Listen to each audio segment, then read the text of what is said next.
नमस्कार, आप देख रहे हैं द पब्लिक वर्ल्ड। मैं सुभाष चौधरी हूं।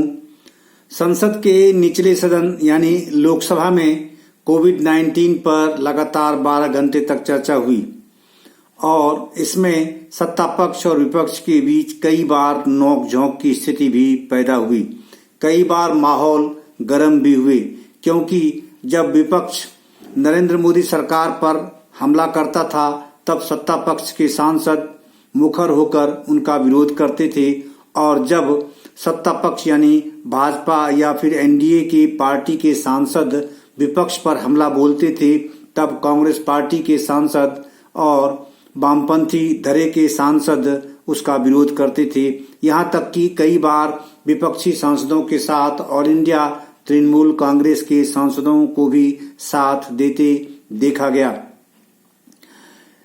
विपक्ष के नेता ने कई सवाल खड़े किए कोविड-19 मैनेजमेंट को लेकर, और उसका जवाब भारतीय जनता पार्टी के वरिष्ठ सांसद जो झारखंड गोड्डा से लोकसभा क्षेत्र से जीतकर लोकसभा पहुंचे हैं, डॉक्टर निशिकांत दुबे ने करारा जवाब दिया।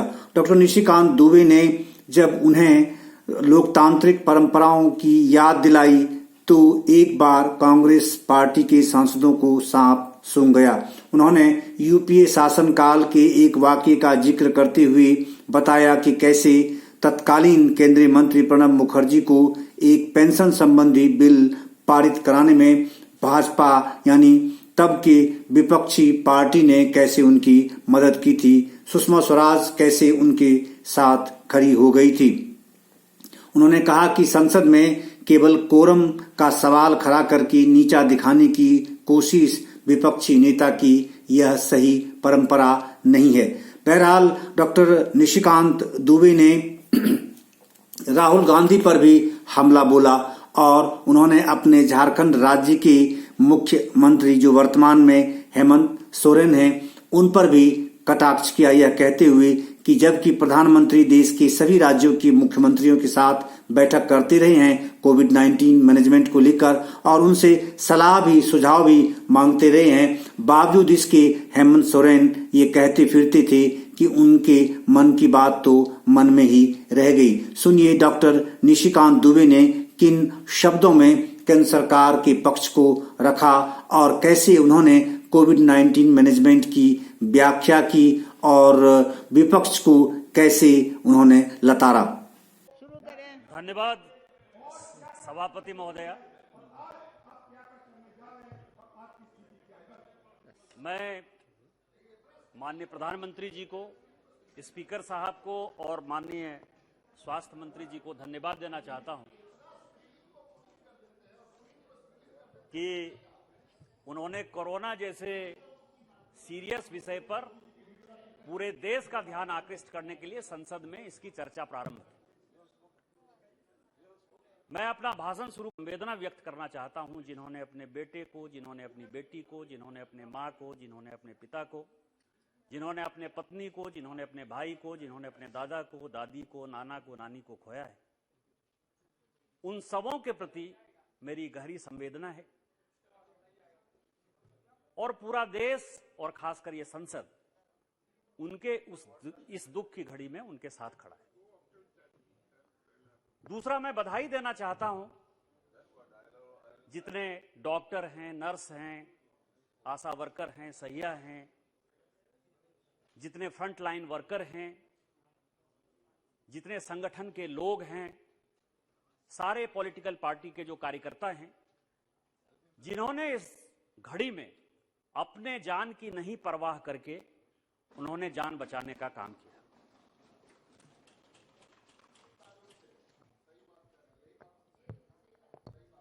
मुझे आज चर्चा में लग रहा था सभापति महोदय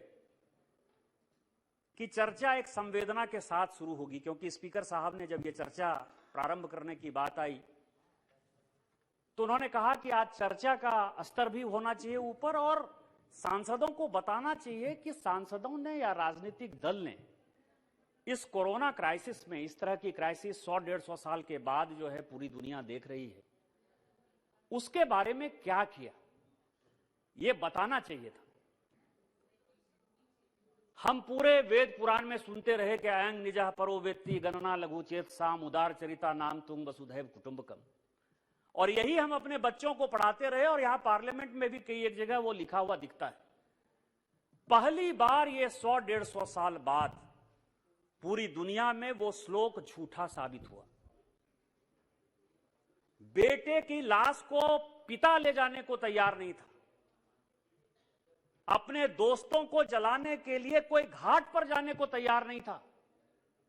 कोरोना का कोई पेशेंट यदि घर में था तो उससे कोई मिलने को तैयार नहीं था।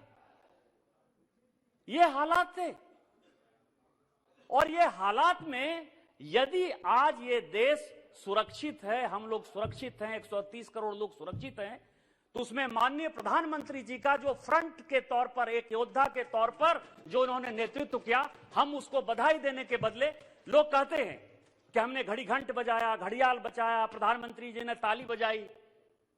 प्रधानमंत्री जी पिछले 20-22 साल से किसी प्रदेश के मुख्यमंत्री रहे और पिछले 7-8 साल से इस देश के प्रधानमंत्री हैं। प्रधानमंत्री को पता नहीं है कि घंटी बजाने का क्या मतलब है, ताली बजाने का क्या मतलब है।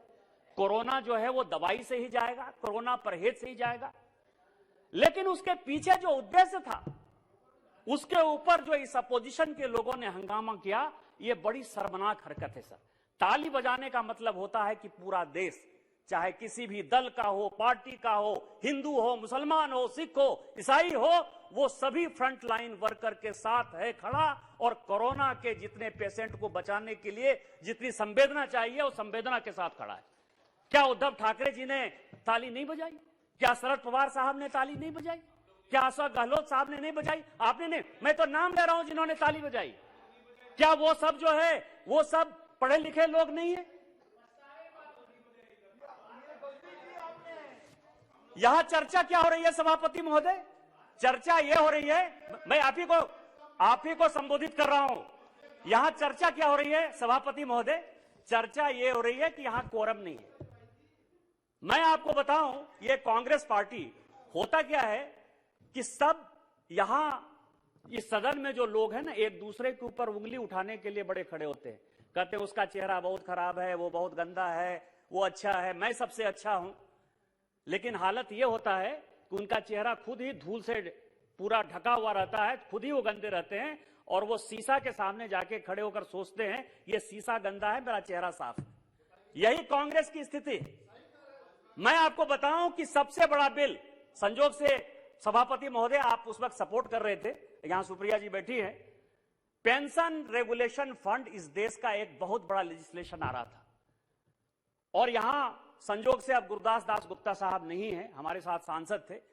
जब प्रणब मुखर्जी साहब ने यहां मंत्री के तौर पर उस लेजिस्लेशन को पेश किया तो उन्होंने जो है डिवीजन मांग दिया, और प्रणब मुखर्जी ने जब पीछे पलट कर देखा, लीडर ऑफ द हाउस थे यहां, तो मुश्किल से 7 कांग्रेस के एमपी यहां बैठे थे।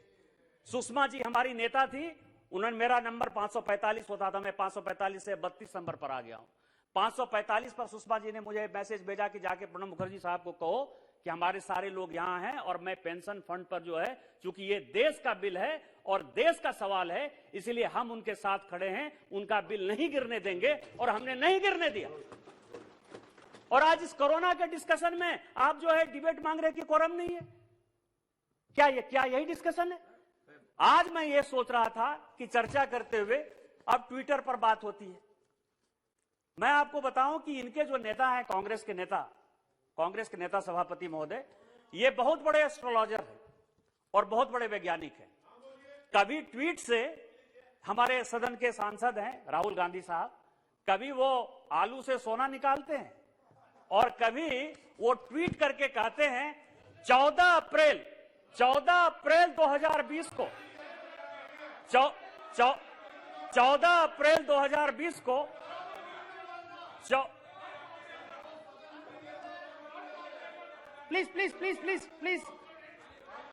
Please take your seat. Honorable member, please come to the subject. Confine your speech within the COVID, please.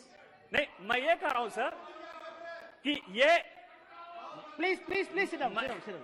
मैं ये कह रहा हूं सर, कितना गुस्सा आता है इनके नेता हैं और हमारे मोदी जी जो है वो कार्यकर्ता ने चपरासी हैं इन लोगों के। यानी इनको जो इच्छा होगी मोदी मोदी मोदी करते रहेंगे। राहुल गांधी के लिए एक बार बात कर दीजिए, सारे कांग्रेसी को जो है आग लग जाती है। इसी तरह की राजनीति होती है। Mr. Nishikant, honorable member, we are discussing a sensitive subject. Don't politicize it, please. Don't politicize it, please. सभापति महोदय, Enough. Come to the point, please. सभापति महोदय, मैं ये कह रहा हूं कि ये जो state, Honorable members, please. The entire nation is watching us. We are discussing a very sensible subject. I request the honorable member to confine your speech on the subject, please. ये जो स्वास्थ्य है सभापति महोदय, ये स्वास्थ्य कंप्लीट स्टेट का subject है। केंद्र सरकार उसको मदद करती है। आज राज्य सरकार, यहां क्या चर्चा हुई कि फोटो यदि आपका छपता है, ये अमोल जी ने कहा, एनसीपी की नेता ने कहा कि फोटो यदि छपता है तो डेथ सर्टिफिकेट के बारे में भी जानकारी होनी चाहिए। डेथ सर्टिफिकेट और बर्थ सर्टिफिकेट ये पूरी दुनिया जानती है, पूरा देश जानता है सर कि वो स्टेट का काम है, वो म्युनिसिपल कॉर्पोरेशन का काम है, पंचायत का काम है। क्या स्टेट का काम भी मोदी जी ही करेंगे? पंचायत का काम भी मोदी जी ही करेंगे? किस तरह की चर्चा आप कर रहे हो? आपको यदि ऑक्सीजन की कमी से कोई लोग नहीं मरे, यदि इस तरह का स्टेटमेंट आ रहा है, तो क्या वेस्ट बंगाल में हमारी सरकार है, उड़ीसा में हमारी सरकार है, तमिलनाडु में हमारी सरकार है, आंध्रा में हमारी सरकार है, महाराष्ट्र में हमारी सरकार है, तेलंगाना में हमारी सरकार है, केरल में हमारी सरकार है? आप अपनी सरकार का डाटा केंद्र को देने को तैयार नहीं होते हो। आप कहते हो कि ऑक्सीजन से कोई मौत नहीं हुआ, आप कहते हो कि हम अब डेथ सर्टिफिकेट नहीं देंगे, कोरोना से डेथ नहीं हुई, और आप उसके बाद कहते हो कि आपने कंपनसेशन क्यों नहीं दिया। मैं केवल यह कह रहा हूं कि केवल डिबेट के लिए डिबेट करने का कोई फायदा नहीं है। आज जो मैं कहना चाहता हूं कि जब ये कोरोना की लड़ाई स्टार्ट हुई और माननीय प्रधानमंत्री जी ने जब इसको नेतृत्व करना स्टार्ट किया, तो जितना मीटिंग उन्होंने किया होगा मुख्यमंत्री के साथ, मंत्री के साथ, अधिकारियों के साथ, मुझे तो याद नहीं है कि पिछले 50-60 साल में किसी प्रधानमंत्री ने किसी विषय पर इतनी मीटिंग की हो। और जब मीटिंग करते हैं तो मैं आपको बताऊं कि मेरे झारखंड के मुख्यमंत्री हेमंत सोरेन कहते हैं कि उन्होंने अपने मन की बात कही थी, हमारे तो दिल की बात ही नहीं सुनी। क्या इस तरह का जो है मुख्यमंत्री और प्रधानमंत्री का संबंध हो सकता है? लेकिन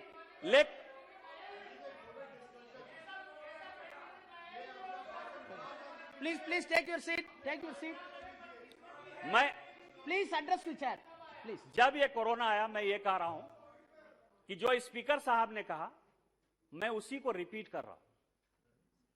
सभापति महोदय, मेरे खुद के लोकसभा के लगभग 70-80 हजार लोग पूरे देश भर में फंसे हुए थे,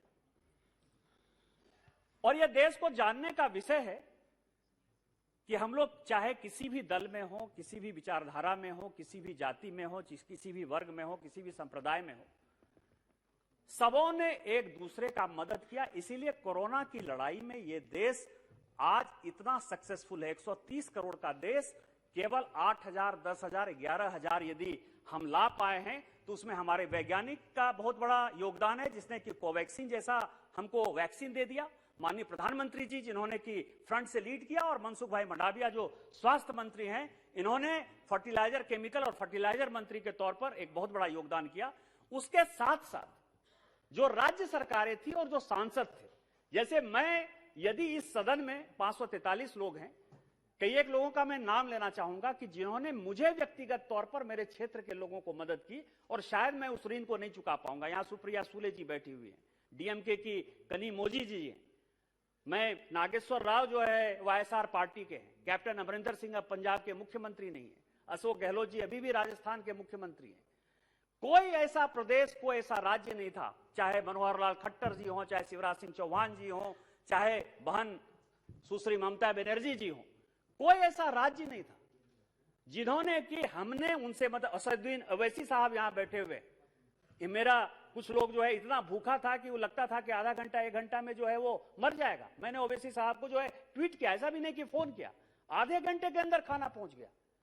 इसीलिए मैं कह रहा हूं कि हम सांसदों ने एक दूसरे को मिलकर जो काम किया, जो सहयोग किया, वो देश को जानने का सवाल था कि राजनीति अपने जगह थी, लेकिन लोगों का जान बचाने के लिए हम सभी एक साथ थे और उसी तरह का डिबेट इस पार्लियामेंट में होना चाहिए था। दूसरा सवाल यह है कि आखिर आगे इसका होगा क्या, करना क्या है।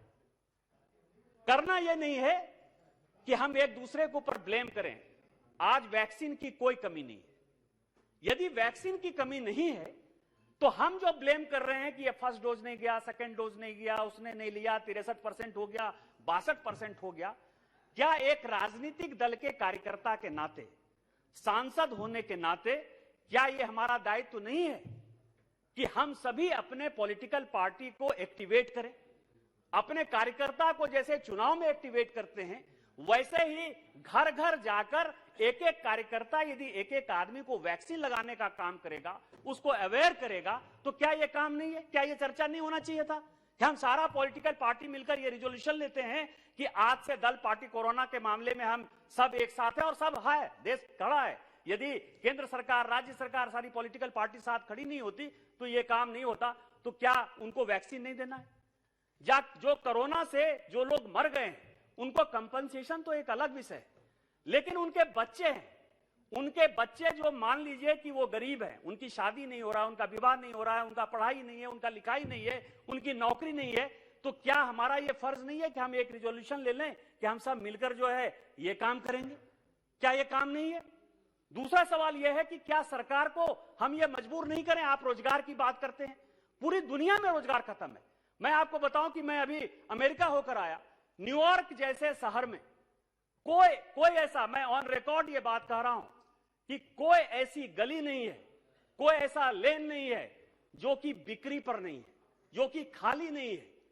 रोजगार केवल हमारा ही नहीं छीना है, रोजगार पूरी दुनिया का छीना है। और हम तो काफी खुशनसीब हैं कि जीडीपी कम से कम 8%, 9% से लेके किसी क्वार्टर में, पिछले क्वार्टर में वो 20% तक था। आज आईटी का जो है प्रोफेशनल नहीं मिलता है, आईटी की नौकरी जो है, कई एक लोग मुझे कहे कि आईटी का कोई कैंडिडेट नहीं मिल पा रहा है। तो हमने तो काफी काम किया और इसके लिए भी माननीय प्रधानमंत्री जी को और माननीय निर्मला सीतारामन जी को हम लोगों को धन्यवाद देना चाहिए। लेकिन जो नरेगा जैसी योजनाएं, फूड सिक्योरिटी एक्ट में तो माननीय प्रधानमंत्री जी मान लीजिए कि मार्च तक में कई एक लोग चर्चा कर चुके हैं, मैं चर्चा में नहीं जाना चाहता, कि हम जो है फ्री फंड में लोगों को, मतलब फ्री फंड नहीं, मतलब उनका जो होना चाहिए, चूंकि कोरोना का इतना बड़ा काम चल रहा है, मतलब इतनी बड़ी कठिनाई चल रही है, उसमें केंद्र सरकार ने एक बड़ा फैसला लिया माननीय प्रधानमंत्री जी के नेतृत्व में कि हम जितना पैसा लगेगा देंगे, लेकिन किसी को भूखे नहीं मरने देंगे।